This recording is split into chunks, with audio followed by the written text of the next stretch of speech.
We might have a league championship. PC now 30 years old, anxious to atone for disappointment in the World Speedway Championship when, of course, he was eliminated at the British final under rainy conditions at Coventry. It's raining here, it's very wet, and we can see in the Heat 2, Collins is left on the inside as Egon Müller goes clear. He's in the yellow helmet there. Flourishing briefly, we have Kai Niemi, number 11, in second place, and Collins, on a machine borrowed from former world champion Alois Weisbach, is picking his way through at the back and pretty soon makes his presence felt. Müller, 3 times champion, looking good. Niemi comfortably, it seems, in second place, but we look back and we watch for Collins, and Collins comes bursting into the picture here, as you can see, moving up into second place. Here is Egon Müller, now 35, former world speedway champion, of course, last year. And he suddenly becomes aware that he's got Peter Collins on his two. So looking back there, Collins has closed right up onto him, and this machine really is moving sweetly. Müller, we always knew, has very, very fast motors, but Collins seems to be on a flying machine here this afternoon. He's way out there on the outside and moving up on Egon Müller, and we really have a superb piece of long track action because the pair of them here are locked together at, what, 85 miles an hour, really putting their necks on the line, nothing in it at all, as you can see, shoulder to shoulder, a magnificent piece of speedway. Collins it is whose nerve holds, and he takes Müller right out here, and as Müller tries to get his wheels back in line and tries to find the drive, he's right off the track there onto the grass outfield. And Peter Collins has the British fans in this crowd here at Herxheim really on their toes. He's looking sharp. We know he's courageous. We know he'll get his head down and put himself around. And he really does take Egon Müller apart in this opening race for him and for Müller. And he did it in the most daredevil style. Collins moving on to take 5 points from his opening ride. Müller back in second place. That's a brilliant opening for the Mancunian.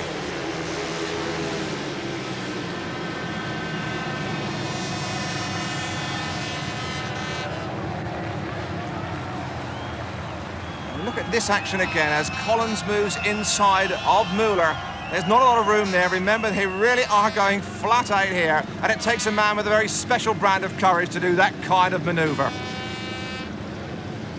His second race, Heat 6, Collins on the outside makes his only gate really of the afternoon. He absolutely flies away on the outside, and Karl Mayer, the twice champion, has to work his way through the pack. He is at the back of the pack, as you can see there, Collins stretching away up front.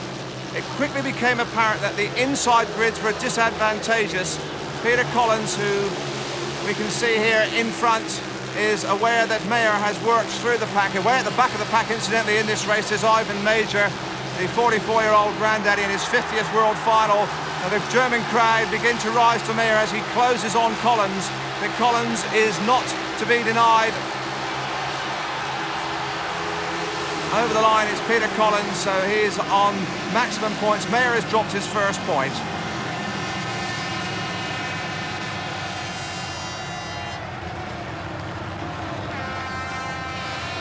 Heat 7 and Peter Collins again in action, this time though he does not make the gate as the tapes fly up into the corner. It is Sean Moran, the little American, in fact the title holder, who goes clear, with John Titman going with him on the inside. It is Moran on the outside. John Titman, a surprise package from Queensland, Australia, who knows all about big track riding. That's another fine piece of action as the pair of these British League stars go down the back straight of this 1,000-metre Herxheim circuit, shoulder to shoulder. It is Titman who goes clear, and Sean Moran clearly is not happy with his machinery. Sean, of course, on a GR Don Godden prepared machine. You can see it is certainly nowhere near as competitive as Titman's up front, and he's looking down at it. He's clearly in trouble as Collins closes up onto his back wheel, and Sean Moran, the reigning champion, not at all happy. Titman going away. This is John Titman. Tough old boy this, rides for Wimbledon, and he is going to defeat Collins. Staying up there in front, right at the front of the bike, unusual that. Then he moves back on the saddle as the wheels level out, you'll see. So Titman it is, and Peter Collins working his way through the field, but still a defeat for him. Well, there's Titman, and he'll be happy. Heat 8, and we look for Eric Gunderson coming from the middle of the grid, and on the outside it's Carl Mayer. Now Gunderson, the World Speedway champion in only his 6th World Long Track event, and he goes in the corner, but it's Mayer who clearly had the drop on him there. This is Carl Mayer who shakes himself clear of Gunderson here in Heat 8. Mayer a long way clear. They do tend to stretch out on long track speedway. Remember, it's a flat-out style of racing. You keep your wheels more in line, a la road racing style. And there into the last lap goes Carl Mayer, formerly, of course, with Birmingham and Bellevue in British League Speedway, looking good. Gunderson is back in 2nd place, so this is going to be his first defeat of the afternoon. And Mayer, it will be, who will win Heat 8 after that ferocious piece of first bend action when he had the better line on the outside. The German crowd enjoying this moment. Mayer takes it. Gunderson is 2nd, so he's dropped a point as well. It's getting very close at the top. Looking at that start again, watch for Eric Gunderson there in the white helmet colour, and from the far outside it's Carl Mayer. And Mayer really picks up some revs up to the corner. So they get to the turn. You can see it looks like Gunderson, but then Mayer gets the throttle screwed all the way on and just has got the drop on Eric Gunderson to inflict his first defeat of the afternoon. Gunderson seemed to be in control here, but then Mayer suddenly picked up the drive on the outside. It really is close there again, isn't it, too? And that win takes Carl Mayer into the semi-finals on 14 points. Peter Collins has 14, Eric Gunderson has 14 as well.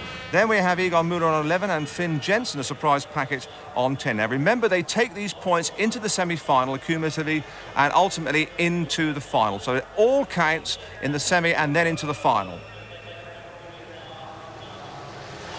On the first semi-final, and we had a surprise with Alice Drimmel, the tough Czechoslovakian who had a couple of pointless rides early on, grabbed an early lead as Carl Mayer, the German hope, closed in on him. And it looked like Mayer might just get up as they went into the last lap. Drimmel is aware of him. And then suddenly the drama, which hits Speedway at any time, suddenly started to pile up as Mayer closed on the last couple of corners to make his bid. We'll see as they hit these corners so quickly.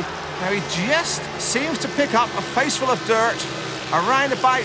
Now you can see the dirt flies up there and it's blinded him and he's off the course, and that could well be his chance gone. Drimmel goes on to win it. Finn Jensen's in 2nd place. Müller is 3rd, and there is Mayer, and he'll be disappointed as the drama there blinded clearly and out of that semi. Eric Gunderson's lightning starting technique clearly evident in the 2nd semi-final. He's number 17 in the yellow helmet you see. On his back wheel he gets to the corner in front, and it really is plain sailing from here on in. Peter Collins having to work his way through the field, clearly a handicap being inside on the grid here. Little lad from Edsburg rides, of course, with Traveley Heath. Already he has skippered the Danes to a World Cup team final success. He's won the World Individual Speedway Championship. He's really going through a purple patch at the moment. And although he's comparatively inexperienced at this form of speedway, it doesn't show here. So Gunderson, if he manages to keep going in this way, will go into the final in the lead on 19 points. Peter Collins, who's having to pick his way through to pick up a couple of points in this semi, goes with him on 16. There is the checkered flag. And Gunderson knows by now he only needs a 3rd place in the final to clinch his 2nd world title in 3 weeks. And Peter Collins on 16, and he is in grid 2, knows he needs to win and he needs to gamble. And he gambles there to jump the start. He knows his inside grids are pretty well hopeless for getting away. He's gambled. It looked like both his wheels were over the line. Tries to ignore the fact that he may well have been excluded. Peter playing it very cool, but you can see the starting marshal there is getting the message from referee Mel Price and saying, who? Which one? Who's to blame? Well, there really is no doubt about it. Peter Collins gambles on jumping the start, and the referee Mel Price is having none of it, and the official says, I'm sorry Peter, you are out. And the German crowd are not at all happy with that. The whistles and boos. They were looking forward to Collins in action, but now Gunderson, with one less rival, knows a 3rd place only will do it. Gunderson, away he goes, another quick start from the little cradle heath, and he's away. But so too is Egon Müller. Müller gets around the outside. Gunderson is second, Mayer is third. And Gunderson knows that this will do as Müller stretches down the back straight. They're beginning to peel off now, and Gunderson knows he needs only to sit tight, do nothing silly, and he is going to become the world long track champion at the first time of asking. In his first world final, only one man has won both the World Speedway and Long Track Championships in 1 year. That was Ivan Major 12 years ago in 1972. But little Eric Gunderson, who packed up smoking to get himself more competitive, is really firing now.